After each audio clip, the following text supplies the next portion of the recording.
Welcome to Connecting Cultures with Weirong Lee, where we make connections through inspiring conversations with cross-cultural individuals.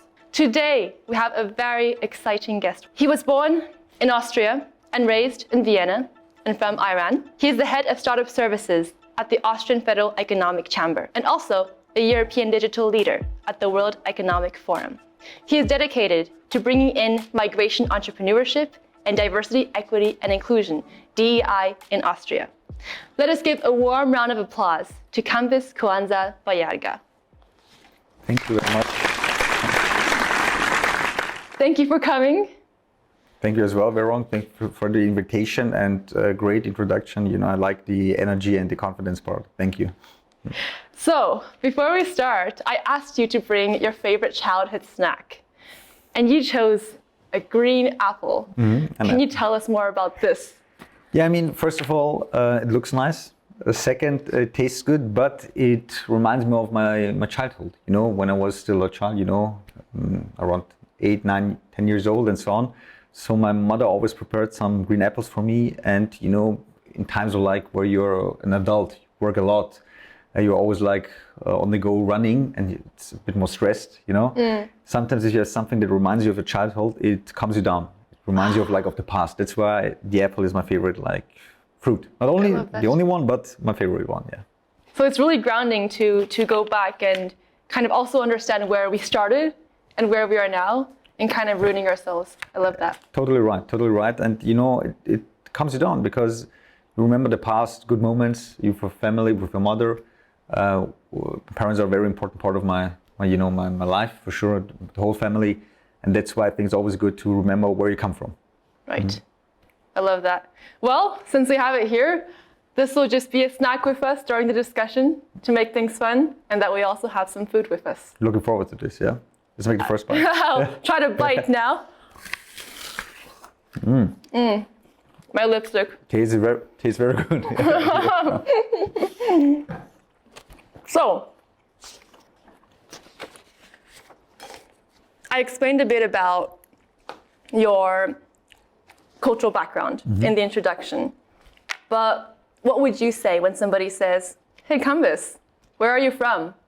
What's your answer? That's a good question. In the past, I was not sure. But if someone asked me now, I would say 60% Austrian, 40% Iranian. Even though I'm fully Austrian, so I have an Austrian citizenship, but also an Iranian one. So both my parents come from Iran 40 years ago. Still, you know, one thing is are your genes. The second is how you are raised up and the culture behind it.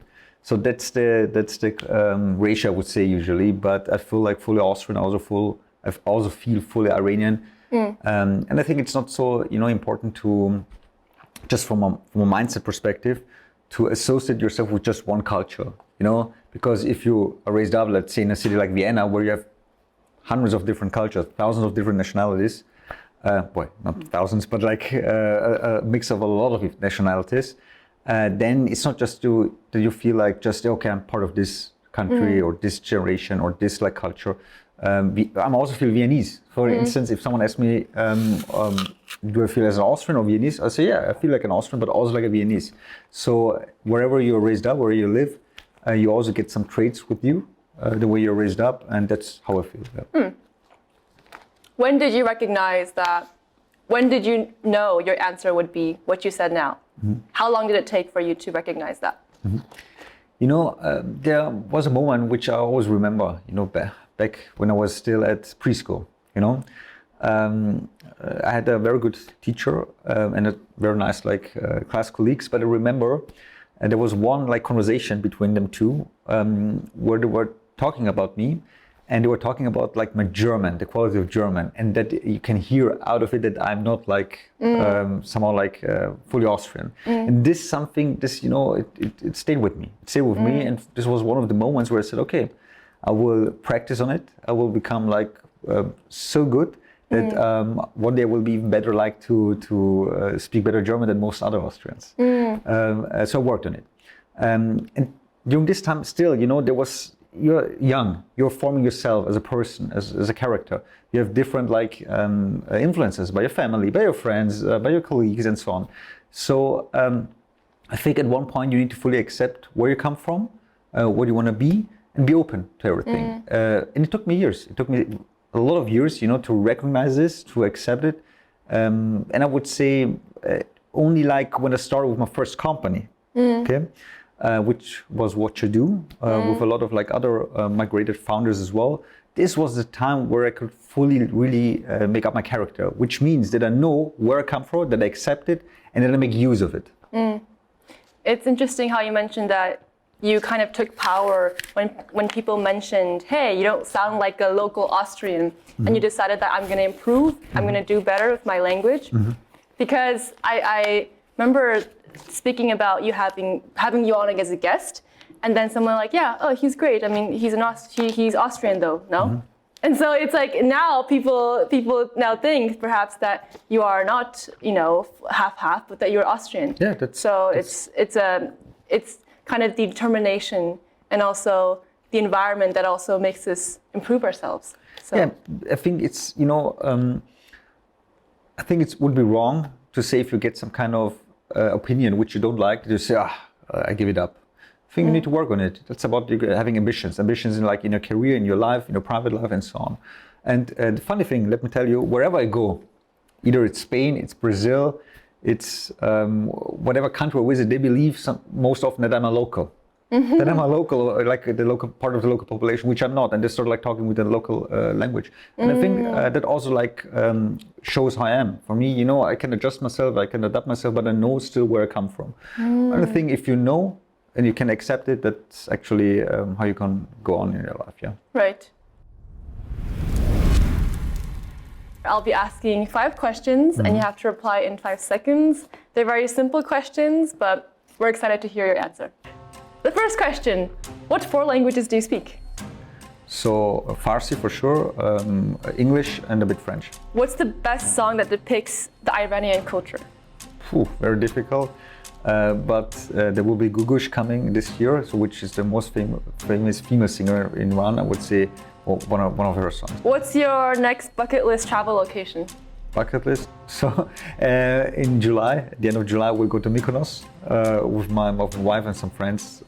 So it wasn't my bucket list, but I will just mention it. Got it. A cultural custom that everybody should experience. Cultural custom? Yeah. Related to Iran or Austria? Anything. Food. Food. This is good. So local food. Try local traditional food. Always try food. Food is always the answer. Yeah. What's your go-to Viennese word? Go-to Viennese word? Yeah. Okay, let's say, I would say geil. Geil. Geil. You know geil? Yeah, I know geil. Let's go into business and entrepreneurship, because that's something that you are currently focused on and your expertise is there. You mentioned that your family background, and particularly your grandfather, played a huge role in your interest in business and entrepreneurship. Can you go into that, but as well as kind of connect what is the overlap and what is the connection between migration and entrepreneurship? Do people who are foreigners have more success or qualities for success in entrepreneurship? And perhaps you can bring in a bit more stories of your successful entrepreneurship endeavors here. Sure. I think if you have migrated somewhere, for instance, or you don't have like migration background, or at least second generation, I think for people it's difficult to understand what kind of challenges are associated with it, okay? Because they haven't experienced themselves. Just something I wanted to put an emphasis on, because I have these discussions and people believe, everyone has the same chance and it's like equal to some extent. To some extent, and depending on where you're working, which kind of industry, which kind of company you're working, and also like your economical background. You know what I mean? So these are all like factors that are very important, how you can improve yourself. Regarding my grandparent or my grandfather, let's say I had like 2 grandfathers, both were like ambitious, they were successful entrepreneurs at one point at least. It also formed, you know, how I became who I am now.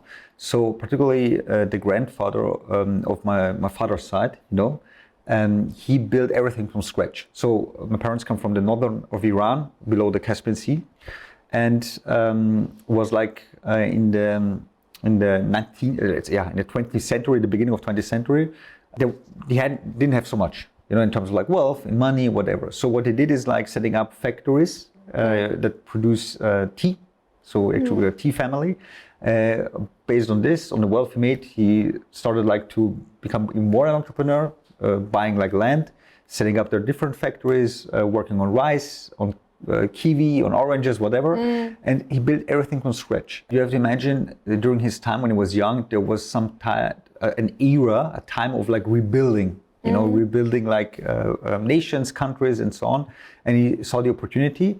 And there's one term called, a necessity-driven entrepreneurship. So you have the innovation-driven entrepreneurship and the necessity-driven entrepreneurship. Necessity, what you can see in a lot of different countries that are, let's say, less developed. Out of necessity, you have to become an entrepreneur to somehow create some wealth. So this also added I think to his progress, and I'm sure also his parents somehow at least formed him as well, like my parents did on my behalf. Now to the second question regarding migration entrepreneurship, you always have to think about it. So if you come from let's say a third country and you migrate somewhere, let's say to Austria or a European Union country, the whole process is not like this. It's difficult, it's challenging. So going through this process already, if you really achieve to do something like this, you have a good basis to become an entrepreneur, because as an entrepreneur, you face a lot of challenges and you need to stay focused and stay ambitious and keep on going, being persistent. And someone who has migrated knows what it means to stay persistent. And that's why I think they make a good basis for good entrepreneurs. So we run a study last year and this year, Austrian Startup Monitor, where we actually analyze the number of, let's say, migrated entrepreneurs or entrepreneurs with migration background, at least second generation in Austria, in the startup and tech ecosystem.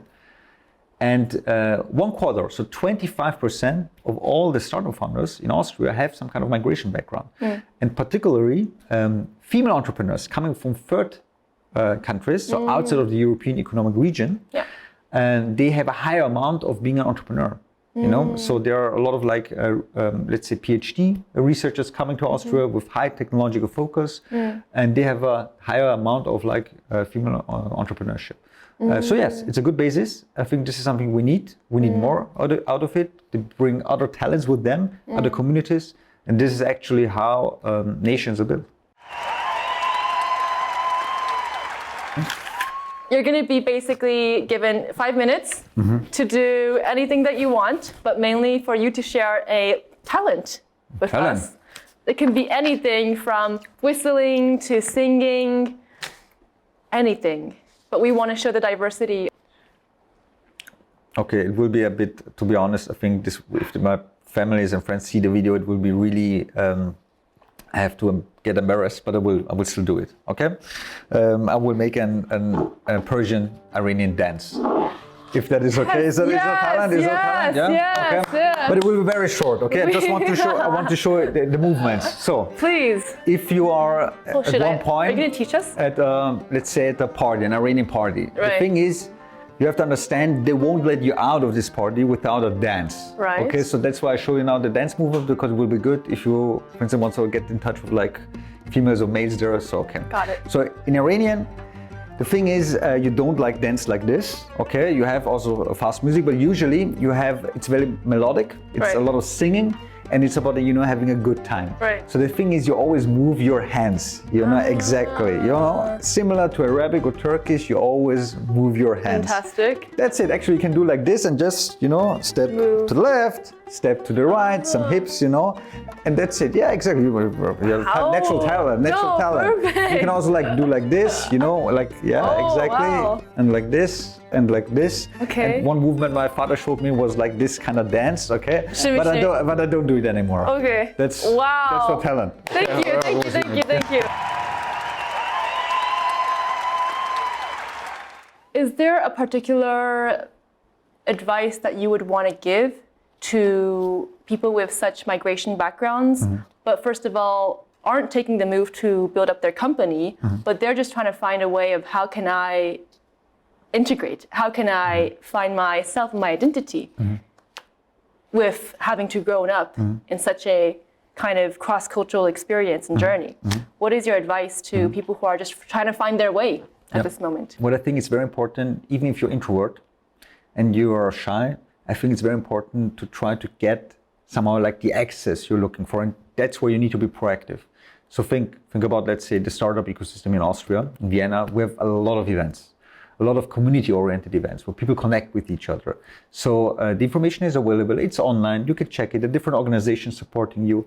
Go there, get in touch, you know. Maybe the first 2-3 events you're still more passive, but at one point you need to get in touch, even if it's difficult. I remember myself back, you know, I hated, you know, making phone calls. I didn't like to present. At school I was very shy, but this is something you can work on and train on, even if you're like the opposite. I think that's very important. So one thing is use the events, programs, initiatives we have here in Austria, try to get in touch with it.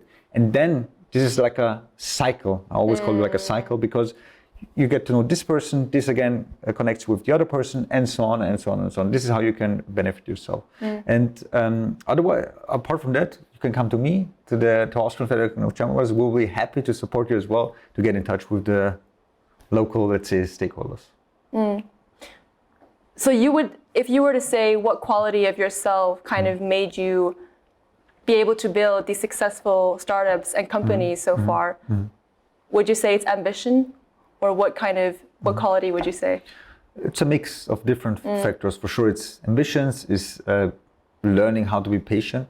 Because as an entrepreneur, you have to stick, you know, with being patient. Sometimes it takes 5 years, 10 years until something really successful comes out of your like entrepreneurial activity.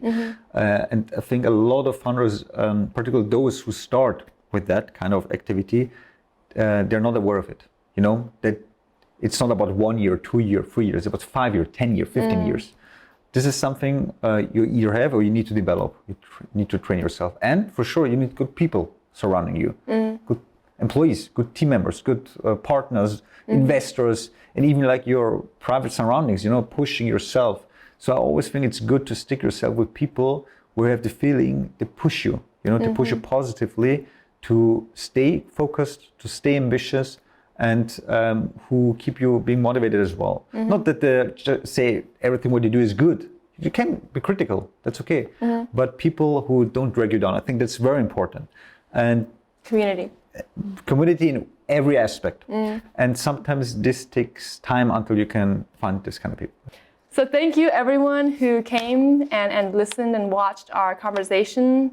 It wouldn't be anything without all of you who are here supporting us. If you have any questions or comments to this episode, or would like to ask Kambis anything, feel free to put it in the comments down below. And of course, for updates regarding upcoming episodes, please follow us on our social media page, Raw Culture.